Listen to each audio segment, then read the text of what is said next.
querido, nós vamos então dar continuidade no nosso estudo bíblico, a ética do Sermão do Monte. Nós vamos abrir a nossa Bíblia no livro de Mateus, capítulo 5, do versículo 33 ao versículo 37, dando continuidade agora falando acerca da ética do Sermão do Monte. A última quinta-feira nós falamos acerca do adultério, falamos sobre a visão de casamento da época romana, da época grega, falamos das escolas do Antigo Testamento, da Shammai e Hillel, que tinha duas visões diferentes acerca do casamento, e hoje nós vamos dar continuidade falando acerca dos juramentos, no capítulo 5 de Mateus, do versículo 33 ao versículo 37. Eu vou ler então, os irmãos nos acompanhem nessa leitura. Também ouvistes que foi dito aos antigos: não jurarás falso, mas cumprirás rigorosamente para com o Senhor os teus juramentos. Eu, porém, vos digo: de modo algum jureis, nem pelo céu, por ser o trono de Deus, nem pela terra, por ser estrado de seus pés, nem por Jerusalém, por ser cidade do grande rei. Nem jures pela tua cabeça, porque não podes tornar um cabelo branco ou preto. Seja, porém, a tua palavra sim, sim, não, não. O que disto passar vem do maligno. Amém, meus irmãos? Eu quero iniciar aqui falando com vocês, perguntando a vocês, qual é a primeira impressão ou primeira visão que você tem ao ler esses versículos, ao ler esses 5 versículos acerca do juramento. A gente sabe que não é muito difícil você ver pessoas, fazendo juramentos. Nós vemos aí quando as pessoas vão se casar, elas fazem um juramento, elas fazem uma promessa, Eu prometo estar com você na doença, na saúde, na riqueza, na pobreza. Então ali se está se fazendo uma promessa para ambos, no momento do matrimônio. Mas também a gente sabe que a gente vê muitas pessoas jurando, eu juro, eu prometo, e às vezes fazem isso por motivação nenhuma, por simplesmente jurar, por simplesmente falar. Isso se deve muito à nossa, não só à nossa cultura, mas isso se deve muito também ao nosso estado caído e pecaminoso, por causa do pecado. Sim, é por causa do pecado há essa necessidade de muitas vezes do juramento. Mas uma das coisas mais estranhas com respeito ao Sermão da Montanha é que se trata da quantidade de vezes em que nele, no sermão, que a única coisa que Jesus faz é lembrar ou recordar aos judeus algo que eles já sabiam.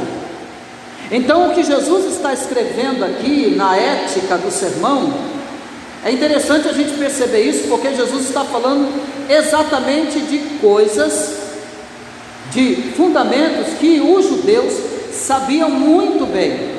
Eles tanto sabiam que por várias vezes eles vinham indagar a Jesus acerca de algumas questões dentro da lei. Uma questão clássica é a questão do adultério.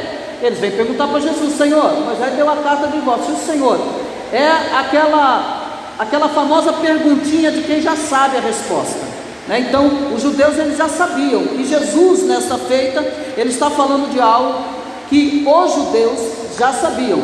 Por quê? Porque os mestres judeus eles tinham insistido na obrigação geral de dizer sempre a verdade. Então o mundo se apoia firmemente em 3 pilares, e esses 3 pilares aonde o mundo se apoia, a primeira é a justiça, a segunda é a verdade e a terceira é a paz. E há 4 pessoas que estão excluídas também da presença de Deus. Por exemplo, primeiro, o zombador está excluído. Segundo, o hipócrita está excluído. o mentiroso está excluído e aquele que faz circular a calúnia ou falso testemunho. Então, essa classe, eles estão excluídas da presença do Senhor. Então,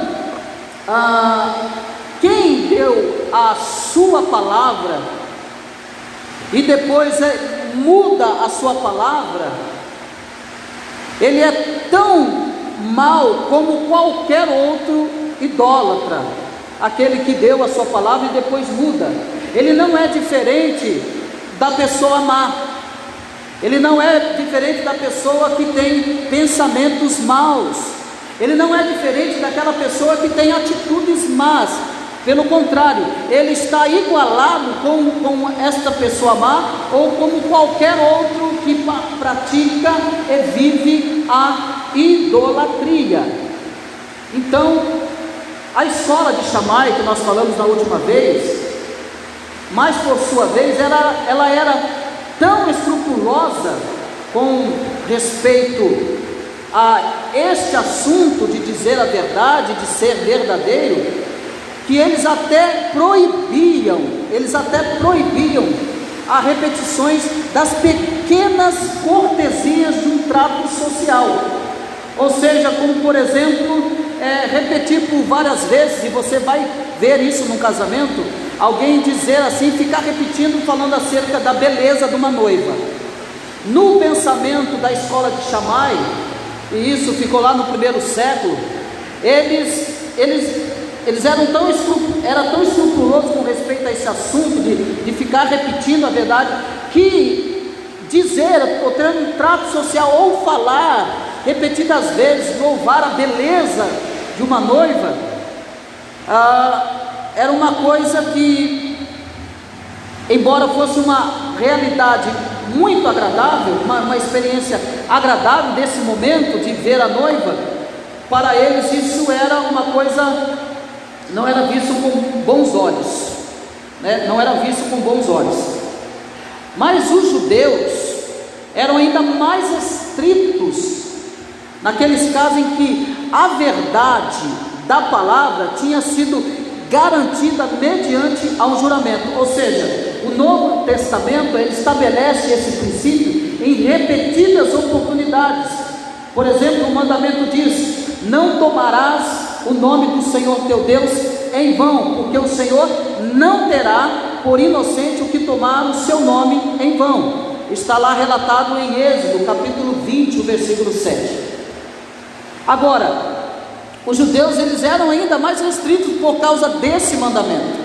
Por causa desse mandamento, eles eram muitos estritos acerca dessa palavra do Antigo Testamento que está relatada aqui em Êxodo, capítulo 20, versículo 7. Mas a grande questão é que este mandamento, ele não proíbe dizer más palavras ou usar linguagem forte. Não é isso que esse versículo está proibindo. Mas esse versículo sim condena ao homem que jura no nome de Deus ou promete algo pondo a Deus como testemunha e não está disposto a observar a sua promessa ou seu juramento falso. É isso que Êxodo 27 está condenando nesta questão, que condena o homem que jura no nome de Deus. Você já viu pessoas jurando no nome de Deus? Não, porque eu prometo, eu juro em nome de Deus. Eu prometo algo quando Deus, que Deus seja a minha testemunha. Já ouviu isso? Pois é. A grande questão, a grande proibição é essa: é prometer, é jurar no nome de Deus. E esse juramento, esse juramento ou essa promessa, quando ela é uma promessa falsa, um juramento falso, é nisso que o homem está sendo condenado por essa lei. É por isso que ele está sendo condenado por essa lei. E quando o homem fizer voto ao Senhor, por exemplo, abra comigo lá em Números, capítulo 30, versículo 2, ele vai dizer, por exemplo, quando um homem fizer voto ao Senhor, ou fizer juramento, Perceba aí que não está proibindo você fazer o voto, não está proibindo você fazer o juramento. Ligando a sua alma como obrigação, não violará a sua palavra, ou seja, cumpre a sua palavra, não viole a sua palavra. Segundo tudo que saiu da sua boca, fará. Então perceba que não é o juramento, o voto que está sendo aqui, está em jogo aqui, mas é o não cumprimento do voto, é o não cumprimento do juramento. Aí ele diz que segundo tudo que saiu da sua boca fará. Tudo aquilo que você prometeu, tudo aquilo que você jurou, todo voto que você fez, você deve cumprir. Tudo aquilo que pronunciou a sua língua, você deve fazer, você deve cumprir. E quando fizeres algum voto ao Senhor teu Deus, não tardarás em cumpri-lo, porque o Senhor teu Deus, lá em Deuteronômio capítulo 23, versículo 21 ao 23, que diz assim: quando fizeres algum voto ao Senhor teu Deus, não tardará em cumpri-lo, porque o Senhor teu Deus certamente o requererá de ti, e em ti haverá pecado. Então, haverá pecado se você não cumprir. E não tardarás em cumpri-lo, porque o Senhor teu Deus certamente o requererá de ti, e em ti haverá pecado. Ou seja, se você não cumprir o que você falou, se você não cumprir o voto, você está em pecado. É isso que ele está dizendo, está em pecado. Porém, obstendo-te de fazer um voto, não haverá pecado em ti. Ou seja, se você não fizer o voto, então não tem pecado. Entendeu? É simples. Mas se você fizer e não cumprir, você está em pecado. Mas se você não fizer voto nenhum, porque você não está sendo obrigado a fazer voto, então não haverá pecado em ti. Porém, abstendo de fazer o voto, não haverá pecado em ti. Agora, o que proferirem os teus lábios, isso guardarás e o farás, porque votastes livremente. Pega essa palavra livremente aqui. Livremente. Então a gente percebe que as pessoas começam a fazer voto, promessa, juramento. Deus seja minha testemunha. Deus não mandou fazer nada. Deus não está mandando fazer nada. Mas se você fizer, cumpra. Porque votasses livremente ao Senhor teu Deus o que falastes com a tua boca. Deuteronômio 23, versículo 21 ao 23. Agora, perceba que no Antigo Testamento, trazendo aqui um pouco do Antigo Testamento sobre a lei, e que está incluído nos 10 mandamentos.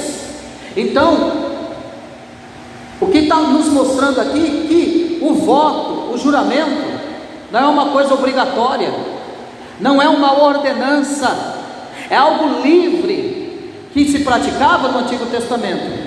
Agora, no tempo de Jesus, entretanto, ocorriam duas coisas muito pouco satisfatórias com relação ao uso do nome de Deus. Por exemplo, a primeira coisa satisfatória que ocorria, muito pouco satisfatória, era que denominasse juramento frívolo ou fútil, ou seja, o que poderia denominar juramento frívolo ou fútil, que quer dizer jurar ou exigir juramento quando não era necessário juramento algum. Então o que ocorre aqui, para vocês entenderem, quando Jesus está falando dos juramentos, é que na época de Jesus, o que ocorria é que era algo muito pouco satisfatório, e que era a obrigatoriedade de fazer juramento. E sendo que o juramento não era obrigatório, mas se obrigava nessa época, no tempo de Jesus, exigia o juramento quando não era necessário juramento algum. Então tinha chegado a ser um costume, a começar a declaração dizendo, por exemplo, o costume que surgiu e que ocorreu era: por sua vida, ou por minha cabeça, ou jamais veja feliz Israel. Então esses eram as frases de juramento que se tornou costumeiro, lembrando que apesar de o juramento não ser algo algo obrigatório, mas o que estava ocorrendo era essa exigência para se fazer o juramento. Então as frases ditas eram: você jura por sua vida, ou jura por sua cabeça, ou que jura por que veja feliz a Israel. Aí você vai voltar para o texto e você vai perceber o que Jesus vai dizer aqui. O versículo 35 do capítulo 5, ele diz: não jureis, por exemplo, nem pela terra, por estrado de teus pés, nem por Jerusalém, por cidade do grande rei, nem jures pela tua cabeça, porque não podes tornar cabelo branco ou preto. Então você vai entendendo por que Jesus está falando dos juramentos aqui, por causa desse costume dos judeus, que estabeleciam e que exigiam tal juramento.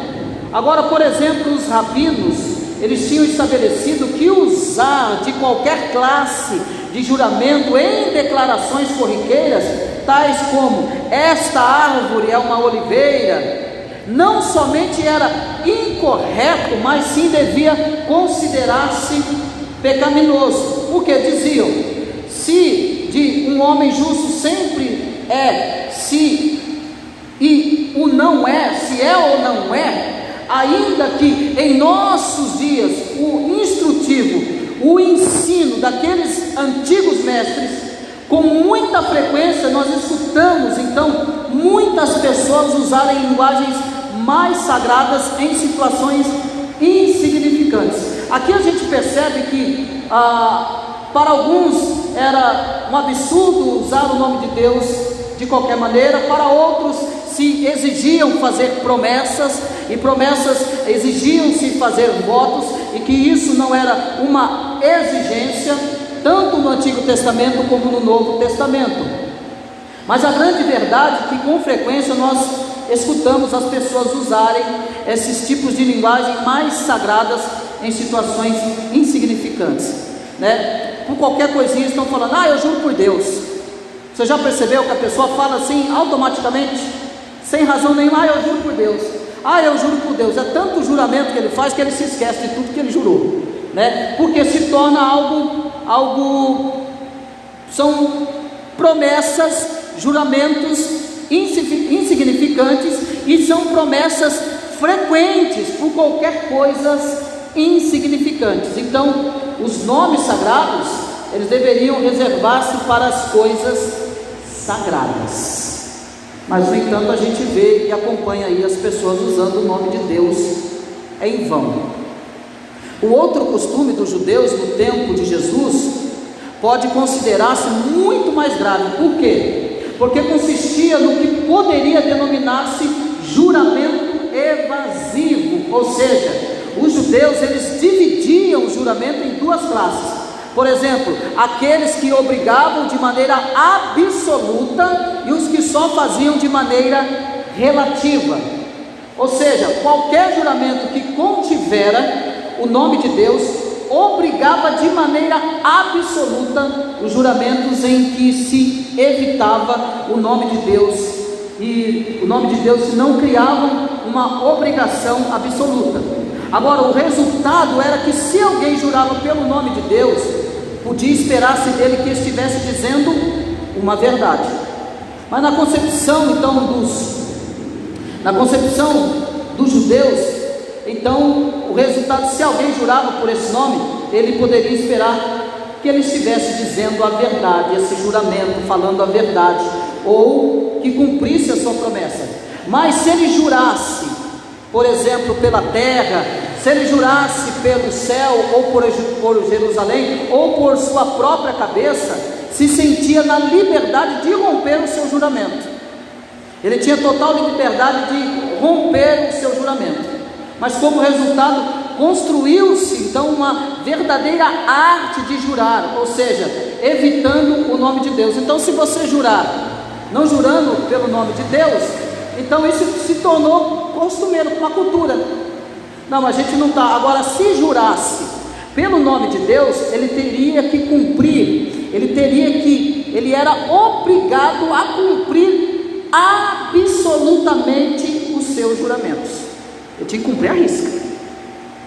Então, para não cair nesse lado, nessa exigência de cumprir perfeitamente, e se tornava então, se você pronunciasse o nome de Deus, se jurasse pelo nome de Deus, isso se tornava uma obrigação absoluta e não tinha conversa. Chovesse trovão, raio, caía pedra na cabeça, você vai ter que cumprir seu voto. Mas se jurasse pela terra, pelo céu, por Jerusalém, ou pela própria cabeça, então essa pessoa ela tinha a própria liberdade de quebrar esse voto. Está entendendo isso? Entendeu isso? Então por isso que Jesus está dizendo aqui: não jureis nem pela terra, nem pela tua cabeça, não jures nem pelo céu, né? Nem pela cidade de Jerusalém. Não faça isso. Por quê? Porque isso se tornou algo comum, rotineiro. Aí Jesus vem com isso aqui e fala: não, você tem que parar com essa bagunça aí. Você tem que parar com isso. Não faça isso, porque uma vez, por exemplo, ele diz no versículo 36: vocês jurando pela tua cabeça, como que vocês vão jurar pela tua cabeça? Porque vocês não podem tornar um cabelo branco ou preto. Vocês não têm esse poder para fazer isso. Vocês não têm essa autoridade para fazer isso. Então como que vocês estão jurando por isso? Então por causa disso, então para eles se livrarem do juramento e não cumprirem, não terem essa obrigação de cumprir o juramento que fizeram em nome de Deus, então eles juravam pela terra, pela Jerusalém, pela sua própria cabeça ou pelos céus. Então é por isso que Jesus trata acerca desse juramento. Mas a ideia era que se usava o nome de Deus, esse passava a ser parte na transação, ou seja, enquanto que se não se mencionava a Deus, esse não tinha nada a ver com o assunto. Então ele não tinha nenhuma obrigação a cumprir com Deus. Agora, o princípio que Jesus estabelece é bastante claro. Por quê? Porque Jesus afirma que, independentemente da intenção de alguém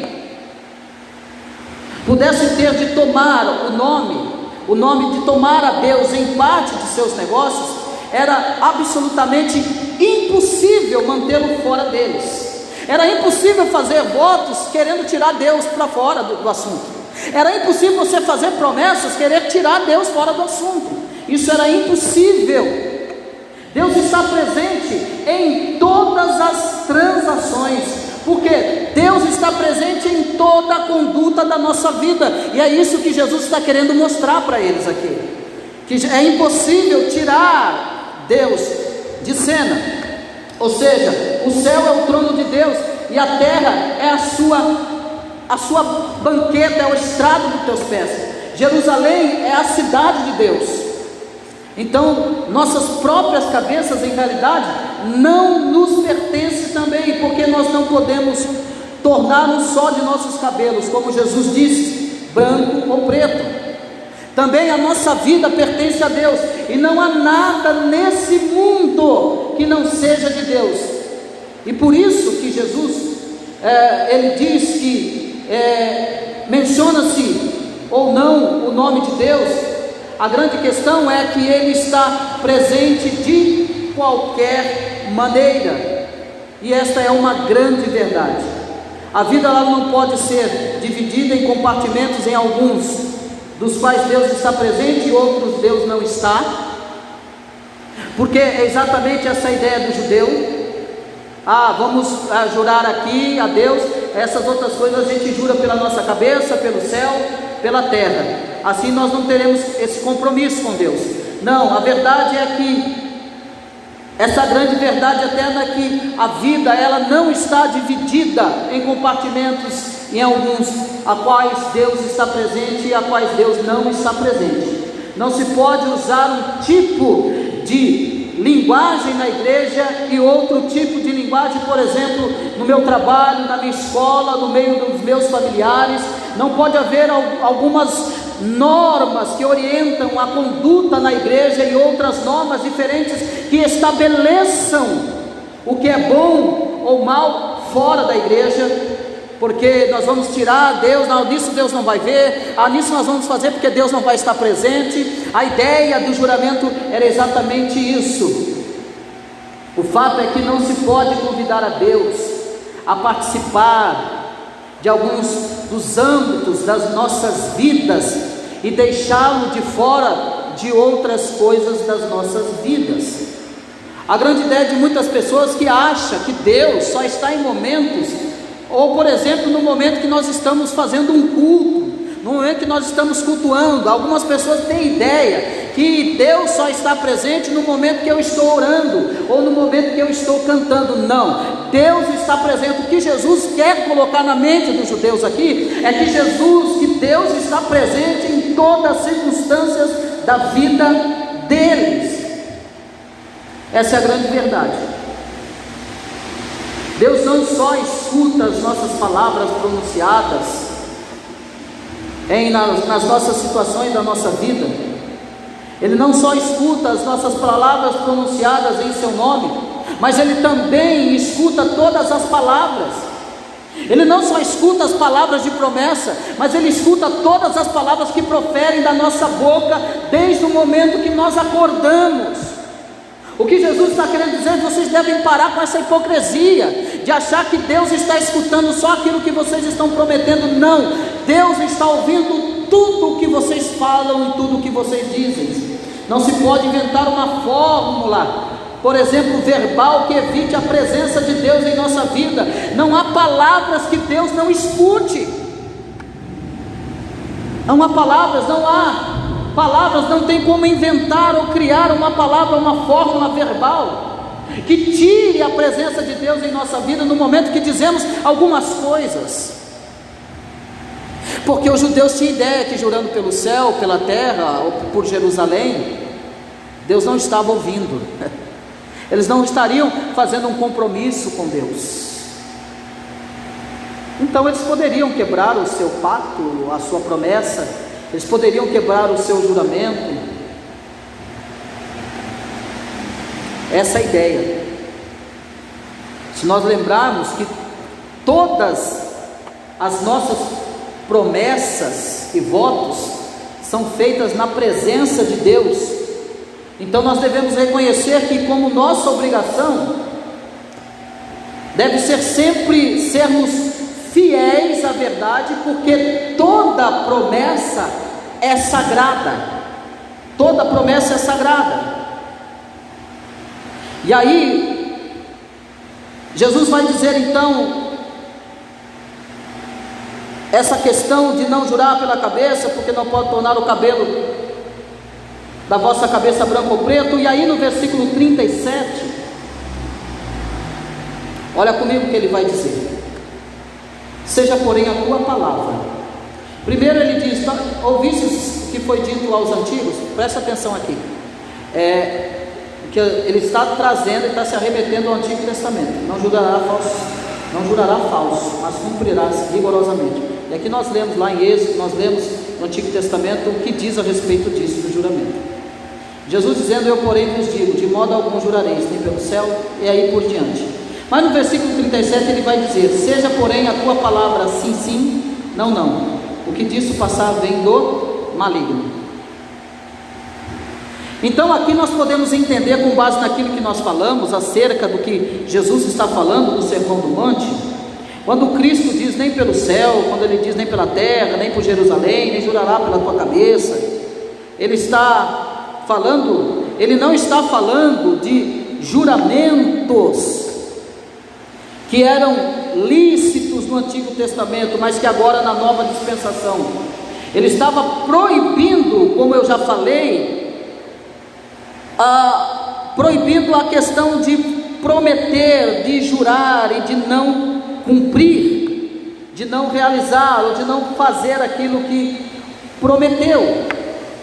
Então, os fariseus, eles precisariam ser entendido como esclarecimento sobre o verdadeiro sentido, por exemplo, do mandamento, contra a má interpretação dos escribas e fariseus, porque Jesus está refutando exatamente isso, a má interpretação dos escribas e dos fariseus, e que os escribas e fariseus, eles não só praticavam, como também ensinavam, não nas formas do juramento que Deus havia ordenado. Eles ensinavam daquela maneira: jure pelo céu, jure pela terra, não faça isso, faça aquilo. Assim também lá em Mateus 23, o que ele condenou no Sermão do Monte, que eram estas formas ilícitas de juramentos, e também que os escribas e fariseus haviam desenvolvido com base na tradição dos antigos. Mas Mateus 5,34 diz: eu porém vos digo que de maneira nenhuma jureis. Então, como eu disse, não se tratava de juramento, não se trata de uma proibição absoluta contra qualquer juramento, mas somente contra tipos de juramento que ele lista logo em seguida. Aquilo que ele diz pelo céu não é para fazer isso. A grande verdade, irmãos, que quando você vai para uma audiência, você tem que fazer um juramento. Quem já participou de audiência aqui, ou já viu pelo menos na televisão? A pessoa tem que fazer um juramento lá, não tem? Ela tem que colocar, alguns têm que colocar a mão na Bíblia e fazer um juramento. Não é isso que Jesus está, não é isso que ele está refutando. Por exemplo, você faz um juramento ou faz um voto no casamento. Não faz um voto: eu prometo, né, ser fiel, não é? Apesar que tem uns camaradas que prometem ser fiel na doença, a mulher fica doente e ele abandona. Apesar que tem as mulheres que prometem ser fiel ao marido na riqueza e na pobreza, o marido fica defasado na vida financeira, ela abandona o marido. Tá, isso a gente vê no curso do mundão sem temor de Deus. Mas o fato é que nós fazemos alguns juramentos, não são esses juramentos, essas promessas que Jesus está falando, não é isso. Há situações que há necessidade de fazer promessas, ou até mesmo fazer esse tipo de juramento. Essa passagem, ela conclui com o mandamento de que quando alguém deve dizer sim, tem que dizer sim e nada mais. E quando a pessoa deve dizer não, tem que dizer não e somente não. É isso que Jesus vai concluir. O ideal é que ninguém precise de mandamento, que ninguém precise de juramentos para garantir a verdade ou dar prova de sua vontade de cumprir uma promessa. A grande verdade é que no nosso meio o cristão não precisa jurar. Um cristão não precisa alguém de fora precisar que esse crente prometa para ele, porque se isso acontecer, alguma coisa está errada. Se o ímpio pedir para um crente fazer jurar, prometer que ele vai cumprir a palavra dele, está alguma coisa certa ou está errada aí? O que vocês acham? Me fala, enquanto eu tomo água. Eu acho que depende. Depende. Porque se esse cidadão que não é cristão faz isso conhecendo Deus, é uma coisa. Agora, se ele faz isso por ele ter experiência muito bom dos cristãos, Exato. aí são situações que ele tem que averiguar. Exato. Situações diferentes. Que se dizem cristãos. Infelizmente, a gente tem que usar esse termo, que se dizem cristãos. Infelizmente, às vezes a gente encontra essas situações de pessoas não cristãs, de estar negociando com o crente e essa pessoa não cristã querer ou exigir uma promessa ou um juramento, né? Existia nos antigos, diziam que a palavra afirmada, que ia cumprir a palavra, que se tirava um fio do bigode, né? Eu já ouvi isso no antigo falar isso, que o fio de bigode era a palavra em cima, assinava embaixo, né? Então, infelizmente acontece isso, mas na realidade cristã do Evangelho, o que Jesus quer mostrar aqui, que isso não deve acontecer com a vida cristã, com a nossa vida, com a nossa conduta, que não precisa de juramentos, que a nossa vida tem que ser uma vida tão verdadeira, que as pessoas olhem para nós, e que não carecem de nós, e que não exigem de nós promessa ou juramento, somente a pessoa dizer: não, eu confio em você, eu acredito em você, fique tranquilo. Isso é muito bom, porque ele está confiando na sua palavra como cristão. Mas tem pessoas que, meu irmão, tem crente, infelizmente, as pessoas não estão me vendo, mas estão me ouvindo, entre aspas, tem crentes aí que deixa a desejar, que fala tanta coisa, promete tanta coisa e não cumprem. Isso é lastimável. Agora, o caráter da nossa pessoa, o caráter da nossa pessoa deve fazer com que os juramentos fossem totalmente desnecessários. O nosso caráter tem que ser de tamanho tal que nós não tenhamos necessidade de jurar para ninguém, de prometer para ninguém, porque o nosso caráter é gerado e é transformado por Cristo Jesus. Essa é a grande verdade. O que deve ser a garantia da nossa palavra, a garantia deve ser a nossa testemunha, e a nossa testemunha deve ser a nossa própria integridade. Se tratando de nós cristãos, nós temos que ser íntegro. Aí você entende por que Jesus vai falar dos bem-aventurados. Ele está falando com os súditos do reino, ele está falando conosco. Ele está falando para aqueles, os seus ouvintes, são aqueles que se renderam já a Cristo, que estão ouvindo o Evangelho e que vão segui-lo como seus discípulos. Ele está mostrando agora, falando da integridade, aqui a ética do Sermão da Montanha. Falem ou digam sim ou digam não, não passem disso. Agora, irmão, tem muita pessoa que fica falando sim para agradar os outros. Isso é um problema. E tem hora que a gente tem que aprender a falar não.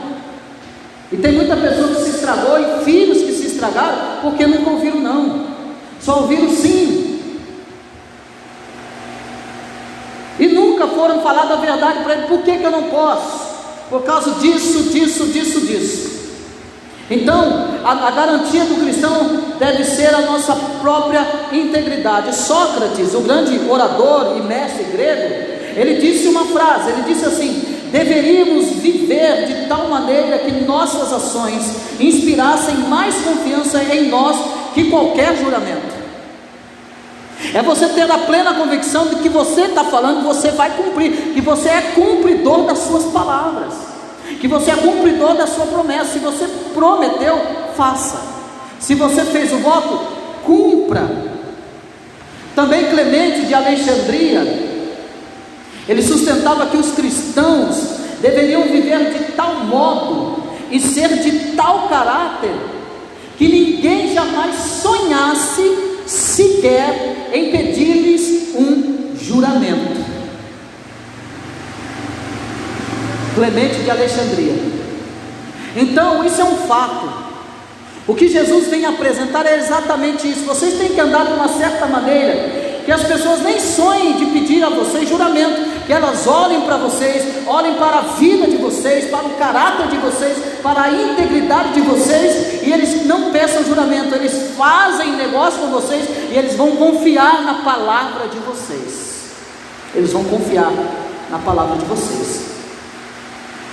A sociedade ideal seria aquela em que a palavra de qualquer indivíduo não necessitasse de juramento algum para garantir a sua verdade, ou para garantir aquilo que falou, e que as promessas não precisassem de juramento para garantir o cumprimento da sua palavra, para garantir o cumprimento do seu voto.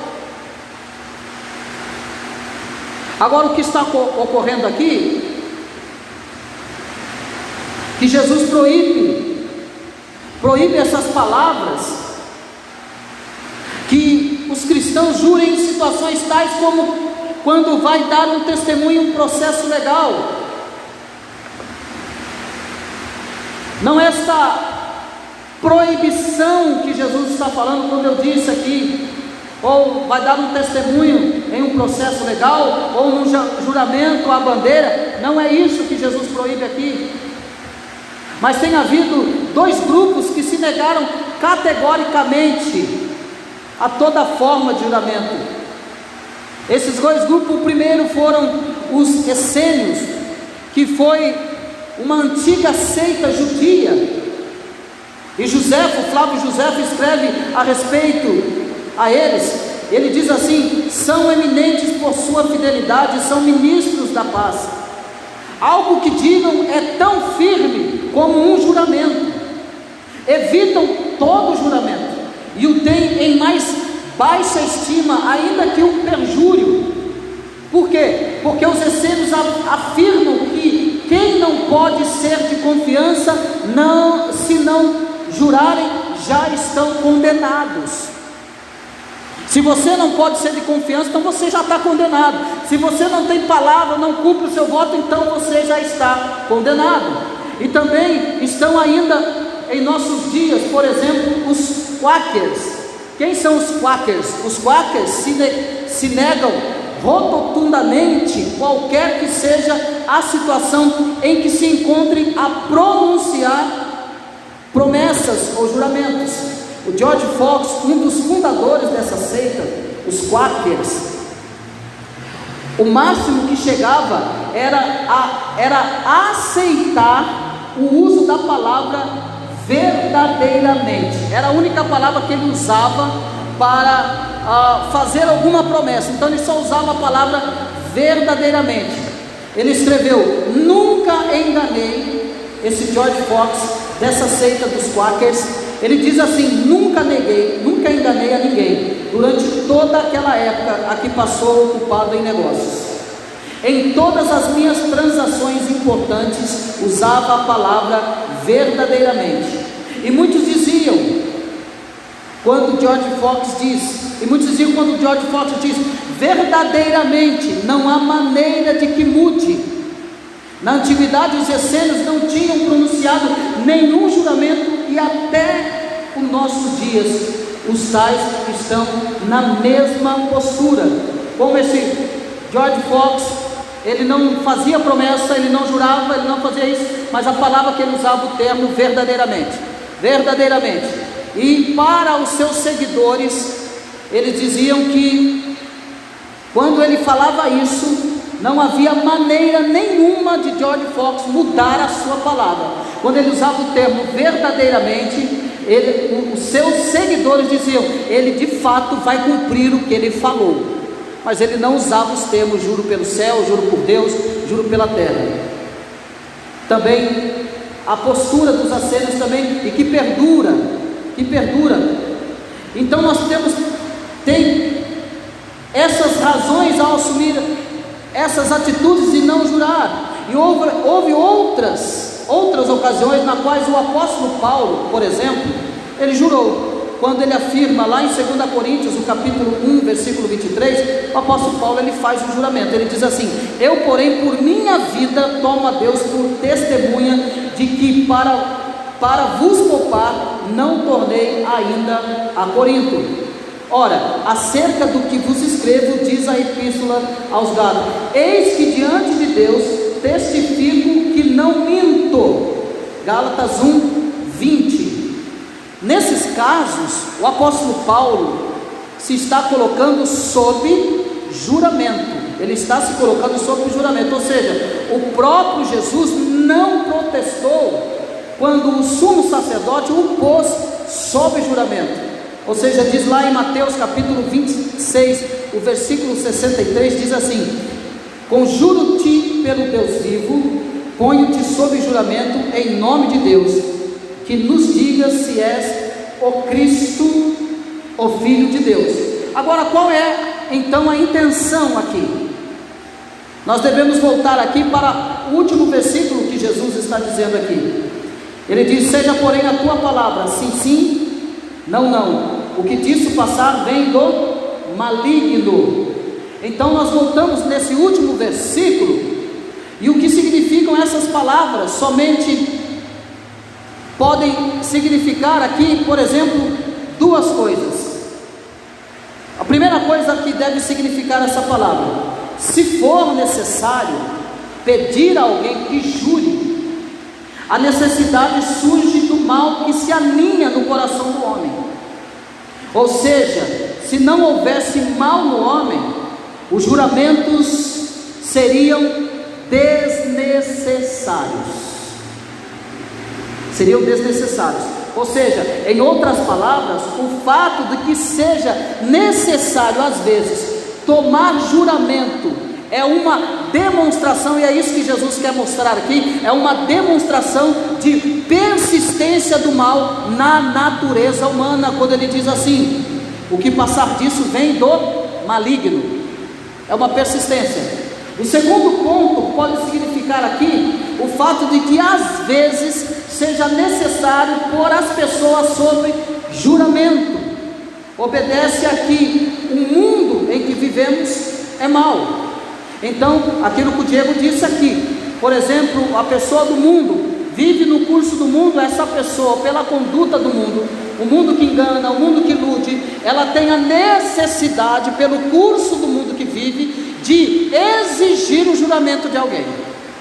Mas por que, falando do primeiro ponto? Por causa da demonstração, da persistência pecaminosa da natureza humana.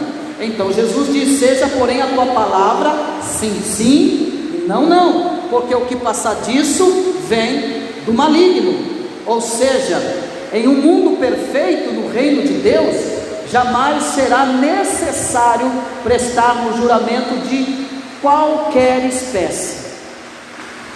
Agora, faz-se necessário somente a causa do mal que há no mundo.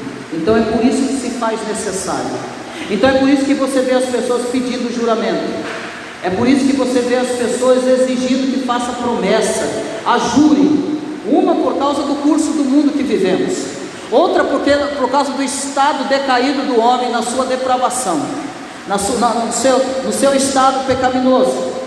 O que Jesus afirma é: o homem verdadeiramente bom não precisará jurar para que os outros confiem nele, porque a veracidade de suas palavras e a firmeza das suas intenções não necessitam de tal garantia.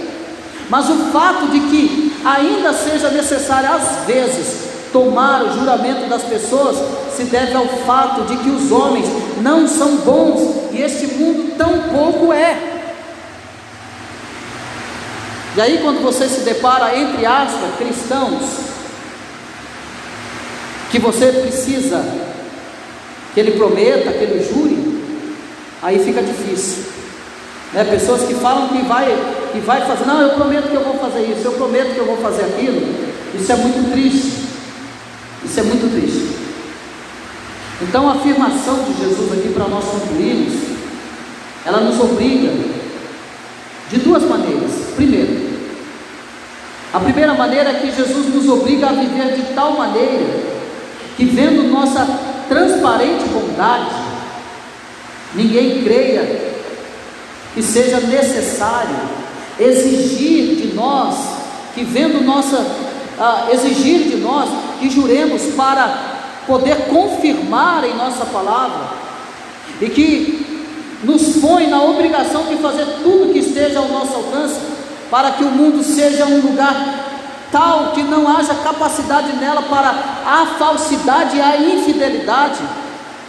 É isso que Jesus exige de nós, ao ponto de que possamos abolir toda forma de juramento. O que Jesus requer aqui nos juramentos é que vivamos de tal maneira que seja abolido essa ideia de ter que pedir promessa e pedir juramento das pessoas em certas ocasiões. Lembrando, há ocasiões dentro de uma justiça que tem que se jurar, dentro do casamento ou de outras coisas que precisam e que exigem o juramento, mas ter que fazer esses juramentos por causa da conduta do mundo, trazendo para nós cristãos, que as pessoas possam ver em nós a integridade, a fidelidade, a honestidade, a transparência em nós, para que nós possamos contribuir, colaborar para um mundo um pouco melhor, para um mundo um pouco mais verdadeiro, para um mundo um pouco mais transparente. O que Jesus requer de nós, o que Jesus requer aqui dos judeus, dos fariseus, não é que eles ficam vivendo esse costume exigindo juramentos, mas que eles cumpram, mas que eles sejam íntegros de tal forma que não seja necessário fazermos promessas. Por exemplo, o casal no seu romance: você promete que vai me amar, você promete que vai estar comigo até o fim. Aquelas promessas românticas, né? Você promete aquilo, você promete isso. e fazendo essas promessas sem ter o poder do amanhã. Isso é muito complicado, porque muita coisa pode acontecer amanhã. Mas o que nós devemos fazer é buscar em Deus a graça para vivermos a fidelidade, para vivermos com integridade, para viver com verdade. Nós temos que buscar isso em Cristo Jesus, para que as pessoas olhem para nós e vejam estampado na nossa face a verdade, a transparência. Amém, meus irmãos?